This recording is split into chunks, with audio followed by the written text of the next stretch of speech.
उत्तराखंड में अगले 48 घंटे में तेज बारिश का अलर्ट जारी कर दिया गया है। प्रदेश के ज्यादातर हिस्सों में तेज बारिश होने की पूर्व अनुमान जाहिर की गई है और खास तौर पर टिहरी, उत्तरकाशी, पौड़ी, देहरादून, चमोली, बागेश्वर के लिए मौसम विज्ञान केंद्र की तरफ से ऑरेंज अलर्ट भी जारी किया गया है। बारिश का सिलसिला प्रदेश के ज्यादातर हिस्सों में 7 अक्टूबर तक देखने को मिल सकता है। इसमें 5 और 6 तारीख को प्रदेश में तेज बारिश देखने को मिलेगी। तो 3 और 4 अक्टूबर को उत्तराखंड के पर्वतीय क्षेत्रों में कुछ स्थानों पे हल्की से मध्यम वर्षा मिल सकती है, जबकि मैदानी क्षेत्रों में कहीं कहीं बहुत हल्की से हल्की वर्षा मिलने की संभावना है। उसके बाद 5 तारीख की रात्रि से एक जो पश्चिमी विक्षोभ है वो उत्तराखंड को प्रभावित कर सकता है, जिसके कारण 5 की रात से कह सकते हैं वर्षण में वृद्धि की संभावना है। और इस बीच पिथौरागढ़ के डीडी हाट से बड़ी खबर है। यहां पर सांदेव रोड में एक कार खाई में गिर गई है। हादसे में 2 लोगों की मौके पर ही मौत। राहत और बचाव की टीम मौके पर मौजूद। बड़ी खबर आपको बता रहे हैं, सांदेव रोड पर हुआ सड़क हादसा और कार खाई में गिर गई है, जिसमें दुखद मौत हो गई है 2 लोगों की।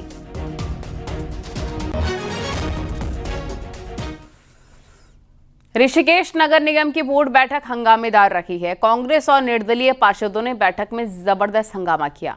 वार्डों में काम नहीं होने का आरोप लगाकर पार्षदों ने मीटिंग में पर्चे फेंककर अपनी नाराजगी जताई। पार्षदों का कहना है नगर निगम के अधिकारी जिम्मेदारी से बच रहे हैं और वार्डों में होने वाले पिछले बोर्ड के प्रस्ताव अभी तक लटके हुए हैं। वार्डों में काम नहीं होने से लोग काफी परेशान हैं।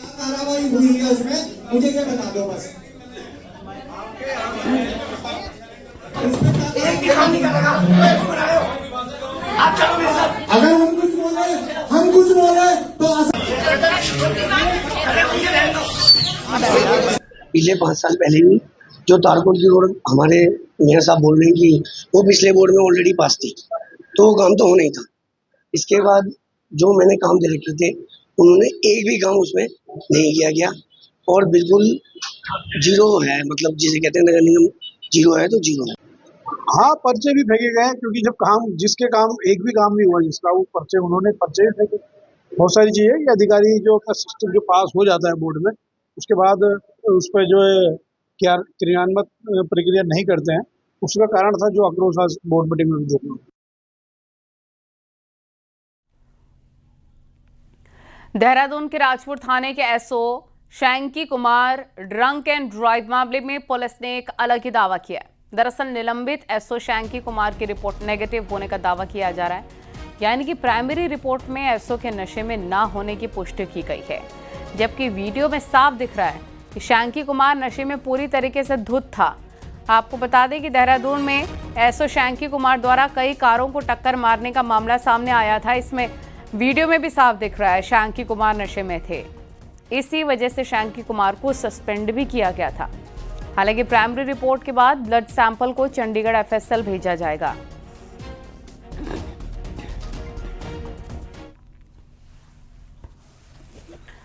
सीएम पुष्कर सिंह धामी ने सचिवालय में सीएम हेल्पलाइन 1905 की समीक्षा बैठक की है। टिहरी स्थित श्रीदेव सुमन विश्वविद्यालय की छात्रा साक्षी द्वारा विश्वविद्यालय स्तर पर डिग्री न दी जाने की शिकायत सीएम हेल्पलाइन में करने के बावजूद कोई कार्रवाई न होने पर मुख्यमंत्री ने नाराजगी जताई और 1 हफ्ते में जांच रिपोर्ट देने के निर्देश दिए। सीएम ने सचिव आईटी और सचिव उच्च शिक्षा को संबंधित अधिकारी के खिलाफ कार्रवाई के निर्देश दिए हैं। मुख्यमंत्री ने कहा कि शिकायतों का समाधान तभी माना जाएगा जब शिकायतकर्ता संतुष्ट हों। यूनिवर्सिटी में हेल्प डेस्क, ऑफिस में सेवाओं की सूची डिस्प्ले और अधिकारियों की समस्या निवारण के लिए उपस्थिति सुनिश्चित की जाए। उन्होंने निर्देश दिए कि आपदा प्रभावित क्षेत्रों की समस्याओं को प्राथमिकता मिले। साथ ही कहा कि 3 महीने से अटके मामलों को अभियान चलाकर खत्म किया जाए और अफसरों की जवाबदेही तय की जाए।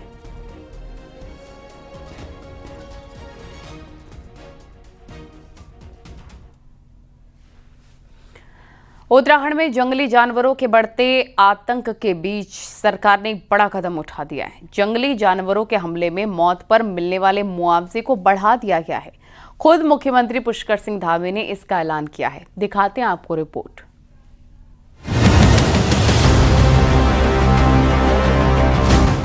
उत्तराखंड अब उन चुनिंदा राज्यों में है जहां मानव वन्य जीव संघर्ष सबसे ज्यादा है और यही वजह है कि पिछले 25 सालों में 1200 से ज्यादा लोगों की जंगली जानवरों के हमले में मौत हो चुकी है, जबकि 6000 से ज्यादा लोग घायल हो गए हैं। इसी को देखते हुए साल 2024 में मृतक परिवार के लिए क्षतिपूर्ति राशि बढ़ाकर 6 लाख की गई थी, जिसे अब फिर से बढ़ाकर 10 लाख कर दिया गया है। क्षतिपूर्ति के लिए पहले हमने धनराशि का प्रावधान बढ़ाया था, 4 लाख से 6 लाख किया था, और अब हम आज इस दिन से इस राशि को 10 लाख रुपए करेंगे। और ये धनराशि वन विभाग स्वयं जहाँ भी इस प्रकार की घटना घटित होती है वहाँ जाकर उसको कंपनसेट करेंगे। मानव जीवन की तो कोई कीमत नहीं होती, लेकिन दुर्भाग्य से अगर कोई चला गया तो उसके परिवार को अगर थोड़ा ऐसी राशि मिल जाए जिससे कि वो उसको थोड़ा सा आंसू पूछने का काम कर सके, तो हमने 10 लाख की मांग की थी। और मैं आभारी हूँ मुख्यमंत्री जी का कि मुख्यमंत्री जी ने 10 लाख रुपये मुआवजा राशि करने का जो आज घोषणा की। वन्य जीव हमलों के बाद अन्य राज्यों के मुआवजे की बात करें तो महाराष्ट्र में 25 लाख, जबकि कर्नाटक 20, बिहार और उड़ीसा में 10-10 लाख रुपए हैं। उत्तराखंड में सबसे ज्यादा गुलदार के हमले में मौत हुई है, तो अब भालू के हमले भी बढ़ रहे हैं। तो उसमें रोजगार भी बढ़ेगा, तो लोगों ने भी जानवर को बचाने के लिए भी प्रयास करेंगे। और मैं ये रिक्वेस्ट करूंगा कि अवेयरनेस जितने ज़्यादा हो उसमें जानवर एवं जनमानस इन दोनों का सुरक्षा हो सकता है। बंदर से लेकर गुलदार, भालू जैसे जंगली जानवरों के आतंक के चलते पहाड़ों में गांव के गांव खाली हो गए हैं। ऐसे में क्षतिपूर्ति राशि बढ़ाने की ये पहल सराहनीय तो है, लेकिन जरूरत इस बात की भी है कि जंगलों से सटे गांवों में सुरक्षा उपाय, जागरूकता अभियान तेज किए जाएं, ताकि जानवर और इंसान दोनों की जान सुरक्षित रह सके। देहरादून से न्यूज़ 18 के लिए सुनील नौप्रभात की रिपोर्ट। और उत्तरकाशी से बड़ी खबर है, यहाँ के बंगाड़ क्षेत्र में एक स्ट्रीट डॉग ने एक गाय को काट लिया। इससे 2 दिन बाद गाय की मौत हो गई। गाय की मौत की सूचना पर इलाके में हड़कंप मचा। गाय का दूध पीने वाले 22 लोगों ने एंटी रेबीज इंजेक्शन लगवाए हैं। फिलहाल सभी 22 लोगों के स्वस्थ होने की खबर है, लेकिन जिस स्ट्रीट डॉग ने गाय को काटा था वो फिलहाल लापता हो गया है, जिससे इलाके में लोग दहशत में हैं। आपको ये भी बता दें कि बंगाड़ क्षेत्र देहरादून जिले के त्यूणी से एकदम सटा हुआ क्षेत्र है।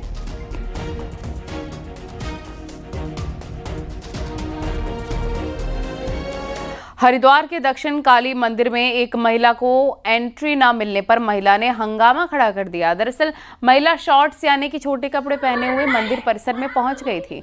महिला जैसे ही काली मंदिर में दर्शन के लिए प्रवेश करने के लिए गई, तभी पुजारी ने महिला को रोक दिया और अभद्र कपड़े पहनकर मंदिर में प्रवेश न करने की हिदायत दी। इस पर महिला ने हंगामा कर दिया। मंदिर के स्टाफ को नसीहत देनी शुरू कर दी। महिला के हंगामे का वीडियो वायरल हो रहा है और पुलिस का कहना है कि मामले में कोई शिकायत नहीं मिली है। यहाँ ये ब्लैक कलर का कपड़ा कच्छा पहन के आई हैं और इनका कहना है कि मैं सही हूँ, बिल्कुल मंदिर में ऐसे कपड़े पहन के आई हैं, उनका कहना सही है। उत्तरकाशी में पत्रकार राजीव प्रताप की मौत मामले में पुलिस ने बताया कि उनकी हत्या नहीं की गई थी, बल्कि सड़क हादसे में उनकी मौत हुई थी। पुलिस का कहना है कि हादसे की रात राजीव प्रताप नशे में धुत थे और ठीक से चल भी नहीं पा रहे थे। सीसीटीवी में राजीव को लड़खड़ाते हुए रॉन्ग साइड में गाड़ी चलाते देखा जा रहा है और पोस्टमार्टम रिपोर्ट और सीसीटीवी फुटेज के साथ उनके करीबियों से भी पूछताछ की गई है। इसके बाद पुलिस इस नतीजे पर पहुंची है कि राजीव प्रताप की मौत सड़क दुर्घटना में ही हुई थी। हालांकि पुलिस अभी भी अपनी विवेचना जारी रखे हुए है। ये शोभन सिंह हो या चाहे वो राजीव प्रताप हो, तो दोनों के दोनों इस कंडीशन में नहीं है कि वो कहीं लॉन्ग ड्राइव या कहीं लंबे, क्योंकि वो उनके पैर जो दोनों के दोनों जब वो 2 कदम पे चल रहे तो वो लड़खड़ा रहे हैं और बहुत ज़्यादा उनको जो है नशा हो रखा है। वो सभी जो है वो फुटेज को देख सकते हैं। यूके SSSC पेपर केस में छात्रों का धरना खत्म हो गया है। सीबीआई जांच की बात हो गई है, लेकिन कांग्रेस इतने भर से संतुष्ट नहीं है। कांग्रेस आयोग के अध्यक्ष के इस्तीफे के साथ वही परीक्षा दोबारा चाहती है। बीजेपी का कहना है कि सीएम सिर कटाने की बात तक कह चुके हैं, लेकिन कांग्रेस को समझ ही नहीं आ रहा। देखिए।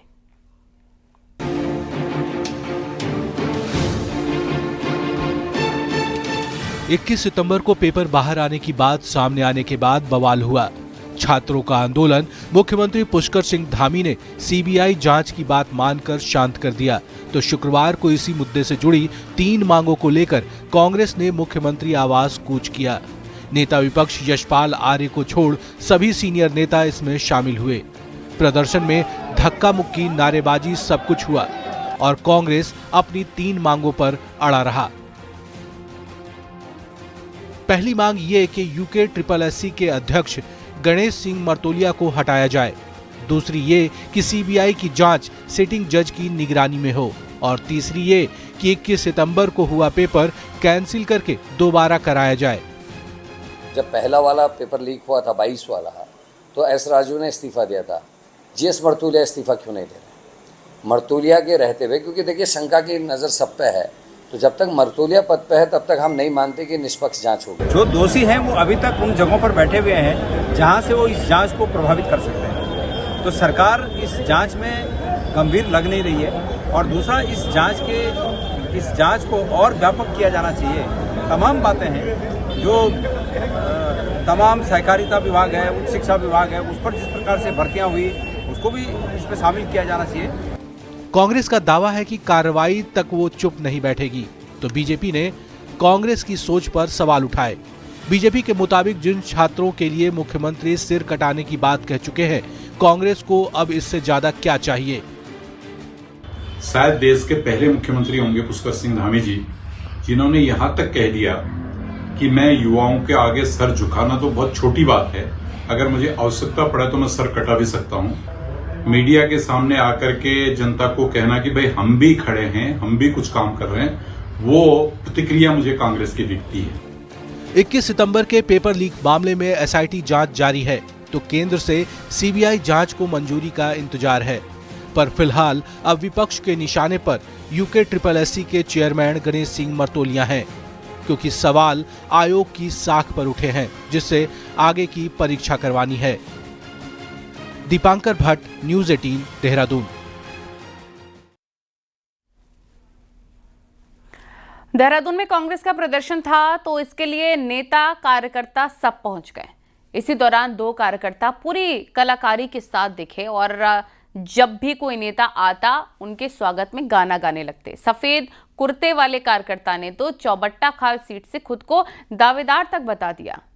आप भी इनका गाया हुआ गाना सुनिए। जहाँ डाल डाल पर सोने की चिड़िया करती है बसेरा, वो भारत देश है मेरा, वो भारत देश है मेरा।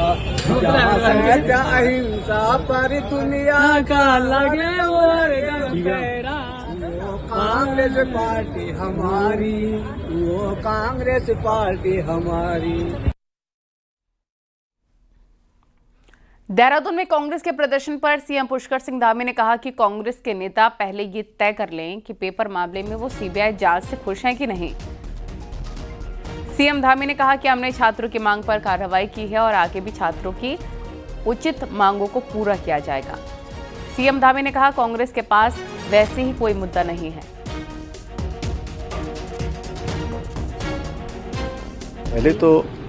पहले तो उन सबको आपस में सलाह कर लेनी चाहिए कि वो सीबीआई जांच से खुश है कि नहीं है, क्योंकि हमने छात्रों की मांग और हमने कहा है कि आगे भी जो छात्रों की मांग होगी उन सभी न्यायोचित मांगों पर हम काम करेंगे। लेकिन ये लोग तो सीबीआई, ईडी ऐसी संस्थाओं को हमेशा कोसते रहते हैं, तो ये सब आपस में इनके सब नेता, पार्टी अध्यक्ष जी भी और नेताओं से भी पूछ लेते जो उनके वरिष्ठ नेता हैं, और क्या वो सीबीआई से खुश हैं कि नहीं है। अगर सीबीआई से खुश हैं तो अपने प्रकरण में क्या कहते हैं और इसमें क्या कहते हैं। सर मुद्दा तो नहीं छिन गया उनका कहीं ऐसा? मुद्दा तो नहीं छिन गया? देखिए उनके पास कोई मुद्दा नहीं है, क्योंकि हमने छात्रों की मांग पर जो है तत्काल कार्रवाई। 2027 विधानसभा चुनाव से पहले विधायक अलग अलग अंदाज में दिख रहे हैं। खुद को सक्रिय दिखाने के लिए नेता कई तरीके के काम कर रहे हैं। नैनीताल जिले के लालकुआं से विधायक मोहन बिष्ट तो एक जगराता में माता के भजन गाते दिखे। मोहन बिष्ट वही विधायक हैं जिन्होंने साल 2022 विधानसभा चुनाव में कांग्रेस नेता और पूर्व मुख्यमंत्री हरीश रावत को हराया था।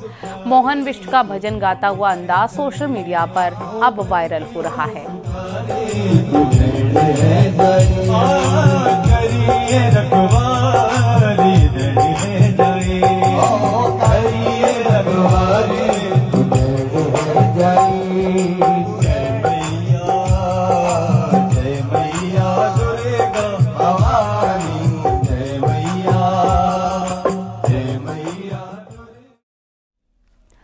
रुद्रप्रयाग में केदारनाथ हाईवे पर तिलवाड़ा के पास भैरवनाथ मंदिर में चोरी का मामला सामने आया। चोरों ने मंदिर का ताला तोड़कर दान पात्र में रखे रुपए चुरा लिए। पुलिस चौकी से कुछ दूरी पर भैरवनाथ मंदिर में हुई चोरी से लोगों में आक्रोश है। मंदिर प्रबंधन ने अगस्त्यमुनि थाने में चोरी की शिकायत की है। इसके बाद पुलिस मामले की छानबीन में जुट गई है।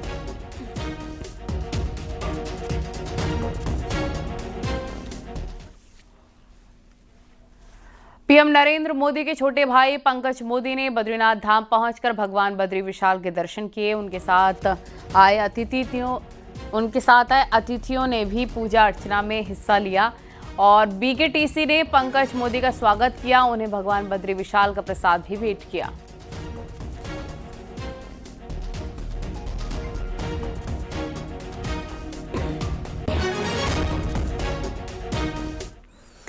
उत्तराखंड में बारिश के बाद चारधाम यात्रा ने एक बार फिर से रफ्तार पकड़नी शुरू कर दी है और जैसे जैसे चारधाम यात्रा के कपाट बंद होने की तिथि पास आ रही है, बड़ी संख्या में तीर्थ यात्री चारधाम यात्रा के लिए ऋषिकेश पहुंचे हैं, जहां ट्रांजिट कैंप पर रजिस्ट्रेशन कराकर यात्रा के लिए रवाना हो रहे हैं। और यात्रियों का कहना है कि मौसम अच्छा है, सड़कें खुली हैं, जिससे यात्रा में आसानी होगी।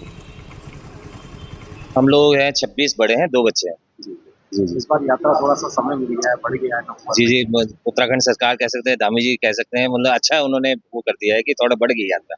नहीं तो पहले लोग डर रहे थे कि रास्ता टूट रहा है ये करके। अब रिपोर्ट आई कि सब अच्छा है जी, तो बाबा केदार का आशीर्वाद है, जा रहे हैं जी। हम अभी 2 धाम की यात्रा जा रहे हैं, केदारनाथ, बद्रीनाथ और उसके साथ जो और भी मंदिर है उन सबके दर्शन करके आएंगे। इस बार यात्रा 25 हाँ 25 को लास्ट बद्रीनाथ का है ना, 23 को तीनों धाम बंद हो जाएंगे। उत्तरकाशी में तलड़ा और सुनारा गांव के ग्रामीण जान जोखिम में डालकर कमल नदी पार करने को मजबूर हैं। ग्रामीणों का कहना है कि कमल नदी पर बना पुल 2022 में बह गया था। प्रशासन से कई बार पुल बनाने की मांग की जा चुकी है, लेकिन पुल आज तक नहीं बन सका। इसकी वजह से ग्रामीण इसी तरह जान जोखिम में डालकर नदी पार करने को मजबूर हैं।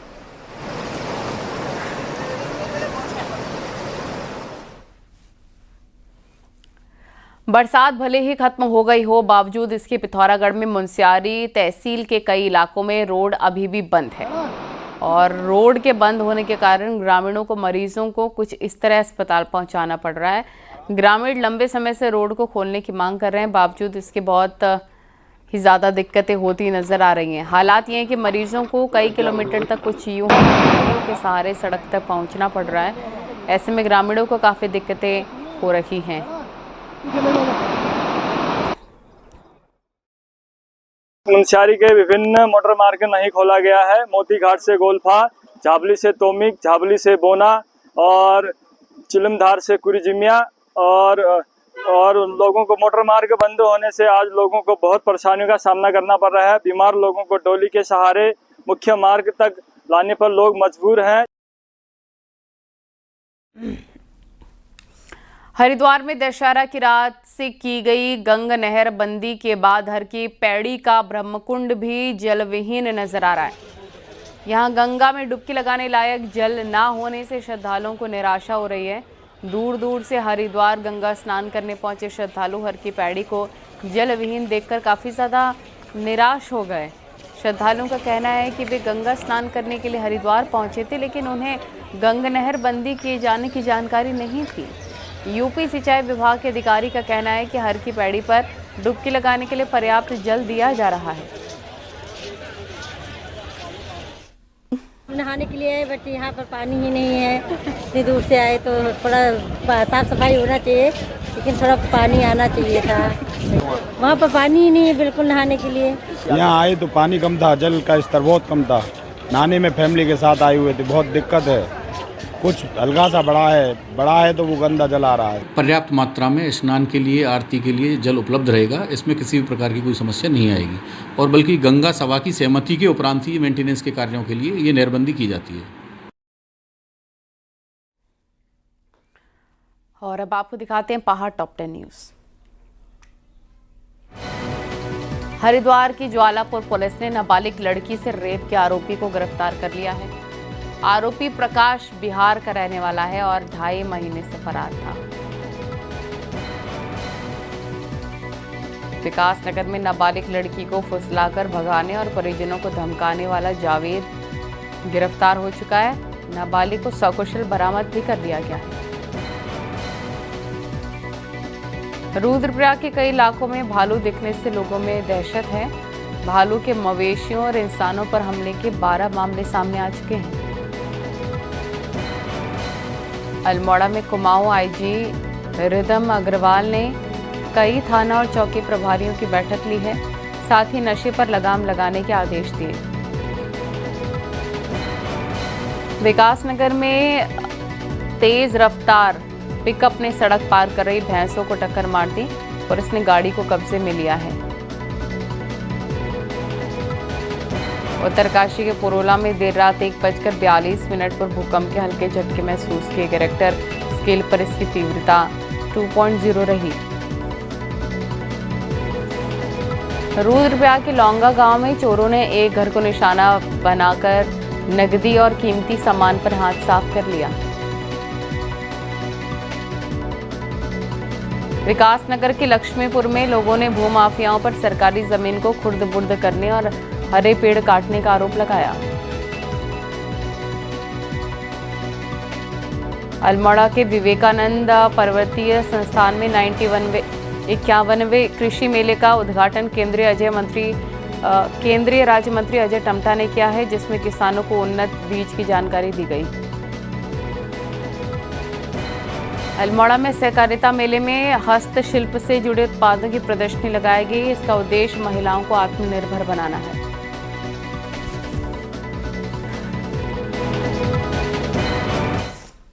उत्तराखंड में सरकारी राशन के साथ मिलने वाले नमक पर काफी बवाल हो चुका है। इसके बाद मुख्यमंत्री धामी ने जांच के आदेश दिए। अब जांच को लेकर विपक्ष सवाल उठा रहा है, तो वहीं बीजेपी भी फिलहाल उसी राशन पर बैकफुट पर नजर आ रही है जिस राशन ने उनकी सरकार की वापसी कराई थी। देखिए।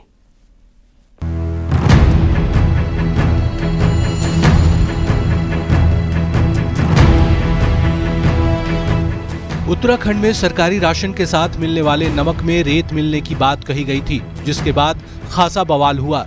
सीएम धामी ने करीब 2 महीने पहले जांच के आदेश भी दिए। अब इस बीच लोगों को राशन के साथ 2 किलो नमक खरीदने की मजबूरी है, लेकिन समस्या ये है कि नमक का इस्तेमाल करें तो करें कहां। ऐसे में अब विपक्ष जांच पर सवाल खड़े कर रहा है और 2 महीने से जांच रत्ती भर भी आगे नहीं बढ़ने की बात कह रहा है।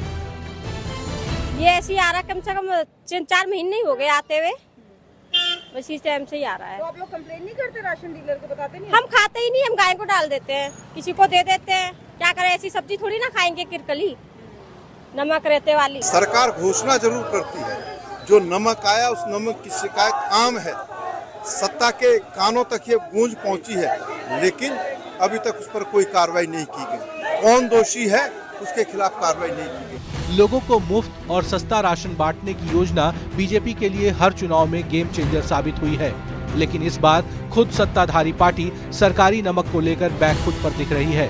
हालांकि जल्द रिपोर्ट सामने आने का दावा बीजेपी की तरफ से किया गया है।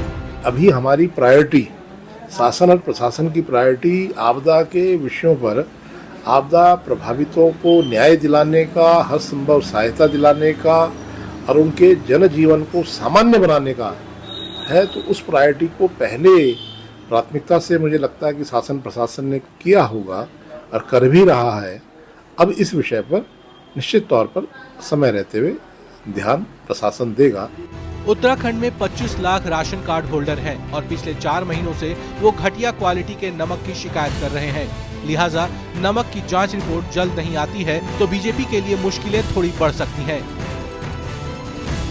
न्यूज़ 18 के लिए देहरादून से भारती सकलानी की रिपोर्ट।